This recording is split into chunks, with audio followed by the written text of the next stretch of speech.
Well, we are learning more about ABC's decision to take Jimmy Kimmel, who grew up here in Las Vegas, off the air. The move came just hours after a threat from FCC Chairman Brendan Carr, a Trump appointee who called for Kimmel's suspension over comments about conservative political influencer Charlie Kirk's death. Carr warned ABC could face consequences if it didn't act. Major media broadcast groups, Nexstar and Sinclair, later said they would preempt the show. An ABC spokesperson says Jimmy Kimmel Live will be preempted indefinitely, a decision praised by President Trump.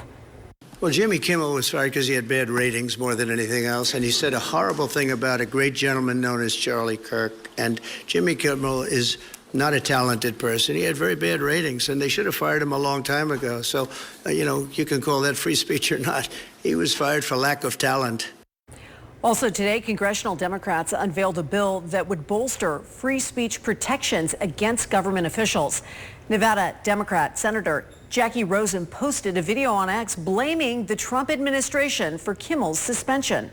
This is what happens in dictatorships, not in democracies. I want to remind Chairman Carr and everyone else in this country that our First Amendment rights should be respected, they should be valued, and we should be proud of them.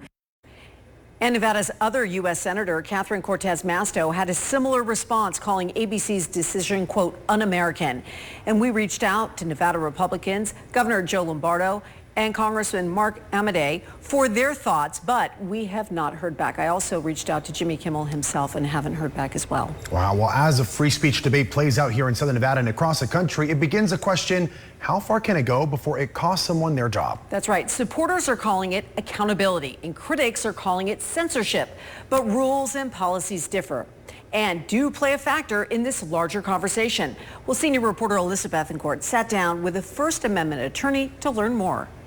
Free speech is protected under the First Amendment, but recent cases from Clark County classrooms to national television have highlighted the growing concern between speaking your mind and keeping your job. On Monday, the Clark County School District confirmed that teachers had been removed from classrooms after voicing their opinions publicly following the death of conservative influencer Charlie Kirk.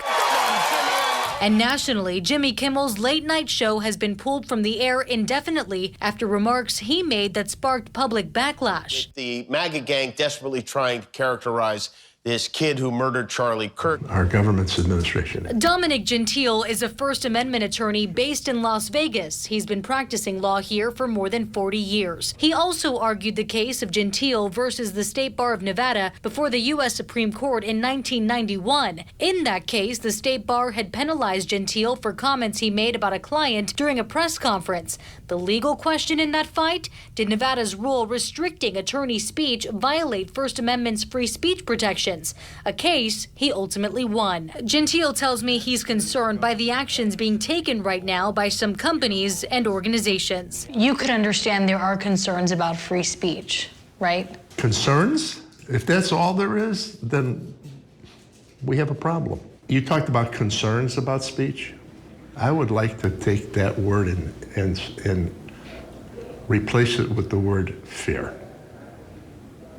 Because I will tell you that we have and should be afraid if we allow this to continue. Gentile argues that free speech is a core protection and that disciplining or firing people for their words strikes at the heart of what the Constitution was meant to defend. That is precisely what the First Amendment was designed to not permit.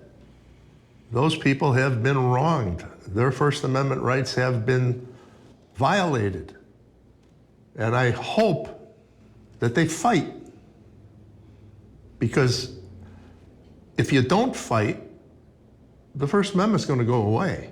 It's going to mean nothing. It's going to have no teeth. With emotions running high after recent events, Gentile says the debate over free expression versus professional accountability is likely to continue. Now, while some argue that employers must protect their reputation, others, like Gentile, insist that firing people for their words violates the very purpose of the First Amendment. You can see more of our reporting on this issue and how it's playing out here locally up on our website at ktnv.com. Reporting in Las Vegas, I'm Alyssa Bethencourt.